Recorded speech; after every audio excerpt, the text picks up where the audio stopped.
अस्सलाम वालेकुम नाज़रीन कराम, मैं हूं आपका होस्ट अदील खलील। सबसे इंपॉर्टेंट खबरें मैं आपको देने जा रहा हूं जो कल रात हुई हैं। सबसे इंपॉर्टेंट खबरें हैं मौलाना फजल रहमान के बारे में, क्योंकि मौलाना फजल रहमान इस टाइम सबसे इंपॉर्टेंट शख्सियत बने हुए हैं पीटीआई के लिए भी, पीपी के लिए भी, हुकूमती वज़रा के लिए भी और दूसरे ज़राए के लिए भी। क्योंकि इस वक्त हुकूमत चाहती है कि वो आईनी तरमीम करे, 100% करे और वफाकी आईनी अदालत लेके आए। अभी मैं तमाम इन्फॉर्मेशन आपको दूंगा, तो प्लीज़ इससे पहले एक छोटी सी गुजारिश आपसे ये है, मेरा चैनल सब्सक्राइब कर दें और बेल आइकॉन पर प्रेस कर दें ताकि हमारी हर आने वाली अपडेट आप तक आसानी से पहुंच सके। सबसे जो इम्पोर्टेंट इन्फॉर्मेशन क्या है वो यही है, कल रात 12:30 बजे ये मुलाकात हुई बिलावल भुट्टो की और मौलाना फजल रहमान साहब की। ये मुलाकात कैसी थी मैं आपको ये भी बताऊंगा।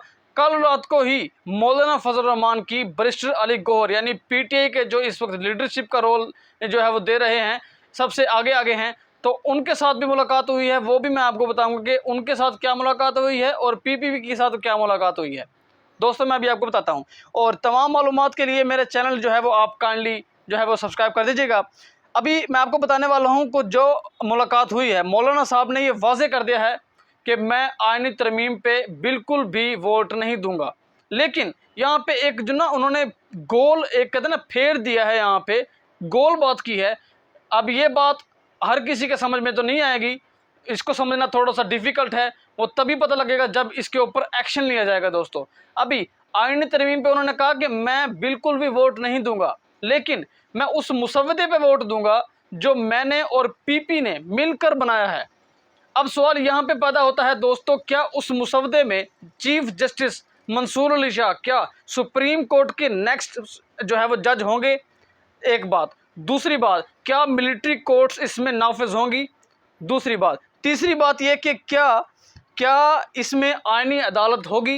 ये 3 पॉइंट्स बड़े इंपॉर्टेंट हैं। इसके जवाब मैं भी आपको दूंगा, वो उसमें दूंगा जिसमें अली गौहर के साथ मुलाकात हुई है, उनमें जो उन्होंने बताया है, क्या क्या बातें की हैं, मैं भी आपको बताता हूं। दोस्तों सबसे इंपॉर्टेंट बात ये, यहाँ पे सबसे इंपॉर्टेंट बात ये कि साहिबजादा हामिद रज़ा साहब जो पीटीआई के ख़ास अरकान में शामिल हैं, अब वो कल 5 जो रुकन था, एक वफद था, गया था इमरान खान साहब के साथ अडियाला जेल में मुलाकात के लिए।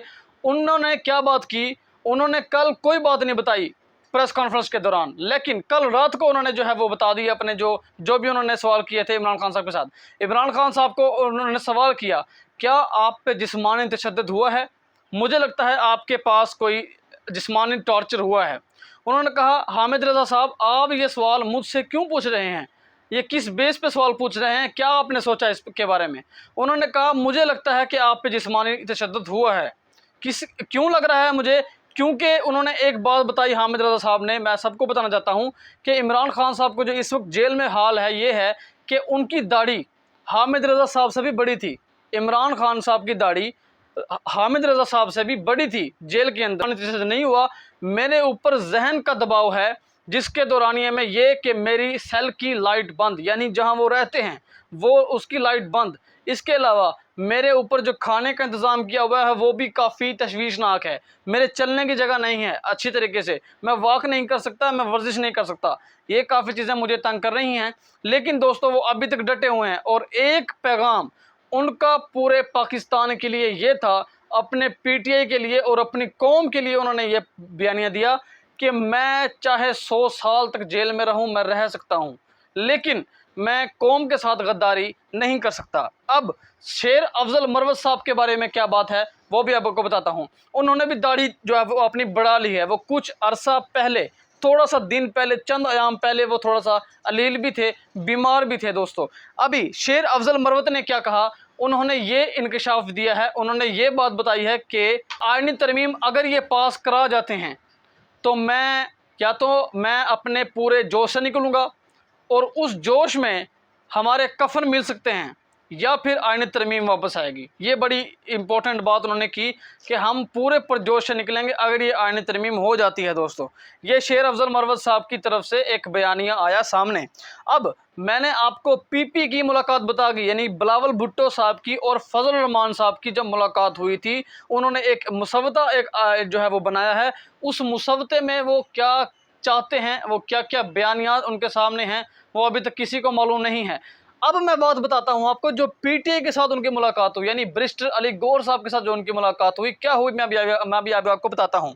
मौलाना फजल रहमान ने पीटीआई के जो एक बैरिस्टर अली गौर साहब से मुलाकात की, उनमें उन्होंने कहा आप एक चीज़ का ख्याल रखें, आप अपने एमएनएस और अपने सेनेटर्स को कंट्रोल में रखें, यानी आपके कंट्रोल में होने चाहिए। मैं तो अपनी तरफ से पूरी कोशिश कर रहा हूं कि आईनी तरमीम में वोट ना दूं, लेकिन आपने भी मेरा साथ देना है। ऐसा होगा अगर मैं वोट नहीं देता, फजल रहमान साहब कह रहे हैं, अगर मैं वोट नहीं देता तो हो सकता है कि ये वोट लेने के लिए आपके पास आएँ। तो अपने आप को, जो आपके एमएनएज हैं, उनको आपने कंट्रोल करना है दोस्तों। लेकिन बैरिस्टर अली गौर साहब का जो परसों का जो एक बयानिया था, वो ये था कि मैं और मेरी पूरी पीटीआई के जितने भी एमएनएज हैं, जितने भी सेनेटर्स हैं, वो मेरे कंट्रोल में हैं। लेकिन दोस्तों जो उनका कल बयानिया है वो थोड़ा सा फिरवा नज़र आ रहा है, उसमें थोड़ी सी हिलचिल है। वो ये है कि उन्होंने कहा कि मेरे पास तो मेरे सेनेटर्स भी कंट्रोल में नहीं है और मेरे पास मेरे एमएनएस भी कंट्रोल में नहीं है दोस्तों। अब सबसे बड़ी बात, सबसे बड़ा फेर आज जो वो समझा गया इस मुलाकात में, दोनों तरफ से जो बातें सामने आ रही हैं, जो इंकशाफात उठ रहे हैं, वो यही उठ रहे हैं कि मौलाना फजल रहमान साहब मेरे ख्याल में मान जाएंगे। और मेरे ख्याल में नहीं, ये बड़े बड़े एंकर साहबान से मैंने मुख्तलिफ ज़राए से ये बात सुनी है। और जो है वो अरशाद भट्टी साहब, अगर आपको पता हो, बिल्कुल आपको पता होगा, वो एक सीनियर तजियाकार हैं, जियो न्यूज़ पे उनके जो एक इनके शो आता है उनके अंदर भी वो मौजूद होते हैं।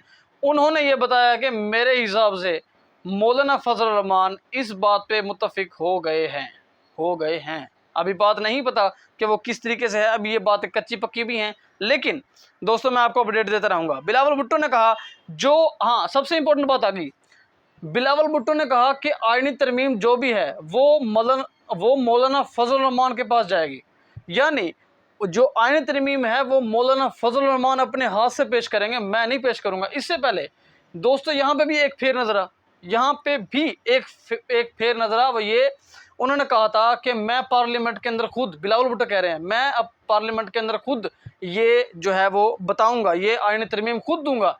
लेकिन दोस्तों रात की मुलाकात के बाद थोड़ा सा फेर शेर नज़र आता है। वो इस तरीके से वो कहते हैं कि मैं नहीं, आप खुद देंगे। बहुत बड़ा पॉइंट है ये। अच्छा, अब सब मालूमात मैंने आपको बता दी हैं, तो दोस्तों मिलते हैं नेक्स्ट वीडियो में, नेक्स्ट व्लॉग में। तो काइंडली मैंने जैसे आपको बताया है कि मेरा बेल आइकॉन पर लाजमी क्लिक कर दें ताकि हमारी हर आने वाली अपडेट आप तक आए और आप नोटिफिकेशन पर क्लिक करें, वीडियो चले, आपको सब मालूमात हों आपके पास। अल्लाह खैर करेगा, इंशाल्लाह नेक्स्ट वीडियो में मिलते हैं। ओके, अल्लाह हाफ़िज़, टेक केयर।